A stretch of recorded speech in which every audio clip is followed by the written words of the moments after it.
Olá, semana de muito debate e votações importantes no plenário da Câmara. Teve a aprovação de piso salarial nacional para o pessoal da enfermagem, teve também a aprovação da lei Henri Borel de proteção às crianças e adolescentes, mudanças importantes no funcionamento dos cartórios e incentivos tributários para beneficiar a indústria nacional e para tentar evitar aumentos das passagens aéreas. Vamos começar com o piso da enfermagem. Pela primeira vez, desde o início da pandemia, as galerias do plenário estavam lotadas de pessoas acompanhando a votação. Eram profissionais de saúde de todo o país que comemoraram a definição do piso salarial nacional de R$ 4.750 para enfermeiros e enfermeiras no serviço de saúde, públicos e privados, o que inclui governo federal, estados, municípios, hospitais filantrópicos e santas casas. Já o piso dos técnicos de enfermagem será de R$ 3.325. E o dos auxiliares e parteiras será de R$ 2.375. Mas, apesar da aprovação, os profissionais de saúde que acompanharam a votação saíram sem a previsão de prazo para que o projeto seja sancionado e passe a valer. Isso porque a Lei de Responsabilidade Fiscal exige que haja previsão de fonte de recursos orçamentários para o gasto extra dos estados, municípios e governo federal. E isso ainda não foi definido. O governo avisou que está analisando várias possibilidades de fontes de recursos, entre elas o aumento de uma taxa paga pelas mineradoras aos municípios, os royalties do petróleo, os dividendos pagos pelas empresas estatais ao governo e até mesmo os recursos arrecadados pela eventual aprovação da legalização dos jogos, proposta que está no Senado. A maioria dos deputados lembrou o papel fundamental dos profissionais da enfermagem durante a pandemia, mas houve também quem apontasse que o aumento provocaria demissão e fechamento de hospitais. Coragem é quem vai votar a favor desse projeto e arcar com as consequências depois de ver as santas casas do Brasil fechando, de verem leitos de hospitais já escassos no Brasil fechando e de verem os profissionais da enfermagem que estão hoje aqui lutando pelo piso desempregados, porque os hospitais, os municípios, os estados não conseguirão pagar este piso. Enquanto nós estávamos em nossas casas debatendo muitos e muitos direitos, eles estavam lá colocando sua vida e a vida de sua família em risco. Todo trabalhador tem direito ao piso salarial e a enfermagem não somente representa a maior categoria da saúde brasileira, como representa tudo que esse país aplaudiu nos últimos anos. Vamos continuar falando de saúde e de pandemia. O plenário aprovou e já mandou para análise do Senado medida provisória que autoriza o governo brasileiro a doar vacinas contra a Covid-19 para outros países. A justificativa do governo federal para a doação dos imunizantes é de que a pandemia só estará controlada quando a maior parte da população mundial estiver vacinada. A Câmara manteve o texto original do governo sem alterações, apesar da tentativa da oposição de aprovar a medida para tornar mais transparente a divulgação de informações como, por exemplo, as quantidades doadas, os países beneficiados e até a data de validade dos lotes de imunizantes enviados para o exterior. O relator disse que a transparência dos dados já é prevista na legislação e garantiu que não haverá prejuízo para o Brasil. Somente autoriza a União a fazer doação de doses de vacinas que já estejam em seu estoque, já adquiridas para o uso da população brasileira. Não há, no caso, aquisição de doses de imunizantes especificamente para doação a outros países e, portanto, não acarreta repercussão na receita ou despesa da União. O assunto agora é educação. Deputados e deputadas concluíram a votação da medida provisória que muda as regras do programa Universidade para Todos, o ProUni. O ProUni oferece bolsas de estudo em faculdades privadas em troca da isenção de tributos como imposto de renda, CSLL e PIS/COFINS.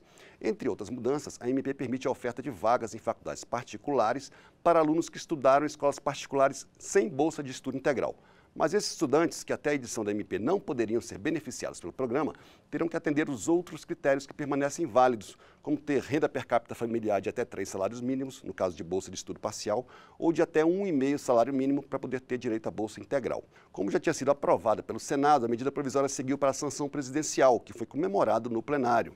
O ProUni ele é um projeto eficaz, ele não tem registro de nenhuma distorção, e esse projeto é que permitiu que as pessoas pobres, os afrodescendentes, tivessem uma melhor oferta de vagas para a medicina. Todos sabem que as escolas públicas, federais e estaduais, elas são excludentes nessa questão das pessoas pobres. E o ensino privado criou essa condição de acesso. O plenário também aprovou e já mandou para análise do Senado medida provisória que cria um sistema eletrônico para conectar nacionalmente todos os cartórios de registros públicos. Isso vai permitir, por exemplo, que um cartório faça uma consulta eletrônica em todo o território nacional para saber se um imóvel vendido ou dado em garantia a algum empréstimo está hipotecado em outra cidade ou se tem algum outro problema em relação à sua propriedade. A oposição criticou a previsão de que todo esse sistema será operacionalizado por uma empresa privada, mas a maioria do plenário considerou que isso vai diminuir a burocracia e dar segurança a quem vende e compra imóveis. Quando alguém faz um registro de um loteamento e esse loteamento é aprovado, esses registros já devem estar no cartório correspondente. Essa pessoa, quando for adquirir o lote, se ele consultar um único local, ele vai saber se aquele lote já não foi vendido, se não tem 2 compradores, vai dar segurança. Hoje, isso não ocorre. Vamos falar agora de economia, mais especificamente de incentivos tributários para empresas. A Câmara aprovou e também já mandou para o Senado medida provisória que isenta as empresas aéreas até o final de 2023 do pagamento de imposto de renda sobre o leasing de aeronaves. O leasing é uma espécie de aluguel, mas com opção de compra no final do contrato. O objetivo da MP, de acordo com o governo, é reduzir o custo operacional das empresas aéreas e diminuir a pressão sobre o preço das passagens. Mas mesmo assim, teve debate no plenário. Não é verdade que essa medida provisória reduz o preço da tarifa. Ao contrário, da tarifa aérea. Ao contrário, mantém uma lógica de dar desoneração tributária sem contrapartida de tarifas mais caras, e aliás estão abusivas, e com o arroxo dos salários dos comandantes e dos comissários. Além disso, diz que essa desoneração para a aviação, que se mantém, será tirada da desoneração do polo do setor petroquímico, o que pode gerar 85 mil pessoas desempregadas do país. Sou totalmente favorável a essa redução de impostos para beneficiarmos o turismo. Redução de passagens, mas vamos ficar em cima. Que não venha a companhia aérea alguma tentar dar uma desperto. Eu estou votando a favor pela redução, mas quero ver também e vou fiscalizar a redução das passagens. O plenário também aprovou medida provisória que prorroga por mais um ano, até o fim de 2023, os incentivos fiscais para aquisição de insumos comprados no exterior pela indústria e que depois são usados como componentes de produtos brasileiros voltados para exportação.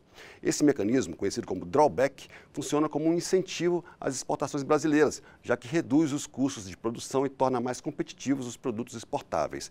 Essa medida já tinha sido prorrogada no ano passado. Seria a renovação da MP 960, foi apreciada ano passado, um assunto super positivo para a indústria brasileira, foi convertido em lei, 14.060, e que estipula a redução a zero das alíquotas ou suspensão dos tributos em produtos importados que sirvam de insumos para a produção de bens que serão posteriormente exportados. E deixa a nossa indústria mais competitiva, que é a grande ideia. E a Câmara aprovou por unanimidade, de maneira simbólica, o projeto que cria mecanismos para a prevenção e o enfrentamento da violência doméstica e familiar contra crianças e adolescentes, semelhante à Lei Maria da Penha.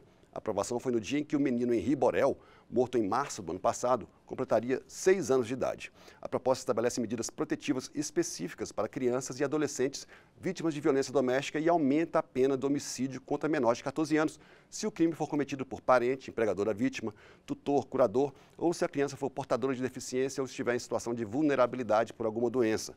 Prevê também pena para quem deixar de denunciar a prática de violência contra a criança ou adolescente. E cria uma rede de proteção com a participação de diversos órgãos, como delegacias, defensoria pública, serviços de saúde, centros de educação e de reabilitação para os agressores, unidade de atendimento multidisciplinar e espaços para acolhimento familiar. Henri Borel tinha apenas 4 anos de idade quando foi assassinado no início do ano passado, crime que chocou o Brasil e pelo qual são acusados o padrasto e a mãe da criança. Nós estamos no mês de maio, o mês laranja, o mês de combate ao abuso e exploração sexual contra crianças e adolescentes.